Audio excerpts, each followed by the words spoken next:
জোর কদমে চলছে চারিদিকে প্রচার। রাজ্যের কোনায় কোনায় এক মুহূর্ত জায়গা ছাড়ছে না মা মাটি মানুষের সরকার তৃণমূল কংগ্রেস।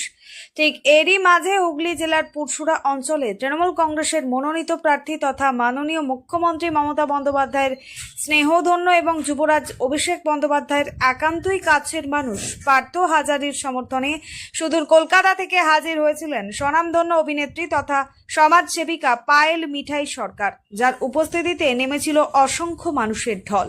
এবং এইটা বলার অপেক্ষা রাখে না, আগামী নির্বাচনে বিপুল মার্জিনে জয়ী হতে চলেছে পার্থ হাজারি। ঘাসফুলের উপর জোড়া চিহ্নে ভোট দিয়ে ওনাকে বিপুল ভোটে জয়যুক্ত করুন। একদম বাংলার ভূমিপুত্র, এখানকার আমাদের পুরসুরা বিধানসভা কেন্দ্রের ভূমিপুত্র, তাই ওনাকে জয়যুক্ত করলে যে কোনো মানুষকে কাজের সুযোগ দেওয়ার জন্য আজ উনি বারবার বলছেন যে আমাকে সুযোগ দিন। এবং আমার মনে হয় যে পুরসুরা বিধানসভা কেন্দ্রের সমস্ত মানুষ ওনাকে এবার সুযোগ দেবেন। কি সবাই সুযোগ দেবেন তো ওনাকে?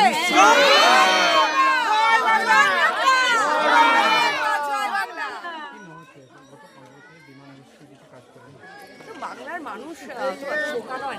আমাদের যেটা আমাদের হক, যেটা আমাদের অধিকার, সেটা যদি আমাদের কাছ থেকে কেউ কেড়ে নেয় তাহলে বাংলার মানুষের জবাবটা দেবে।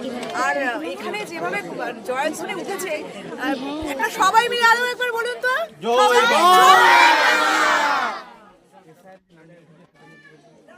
দেখুন, এগুলো তো একটা ষড়যন্ত্র। মানুষ তো যারা ভোটাধিকারের জন্য লড়াই করছেন, মানে যারা ন্যায্য ভোটাধিকার যাদের রয়েছে, তাদের নাম তালিকা থেকে বাদ দেওয়া হচ্ছে বা তাদের অন্তর্ভুক্ত করা হচ্ছে না, সেটা কিন্তু একটা ষড়যন্ত্র। তো বাংলার মানুষ এবং যারা আমরা যাবো, আমরা যখন আমরা ভোট দেবো তখনই আমরা বুঝতে পারবো যে বাংলার মানুষ এগিয়ে। এবং সবথেকে বড় কথা হচ্ছে আজও লড়ছেন, উনি আগামী দিনেও লড়বেন এবং বাংলার মানুষ যতবার বিপদে পড়বেন তিনি কিন্তু আমাদের সবার পাশে থাকবেন। এই বার্তা অবশ্যই।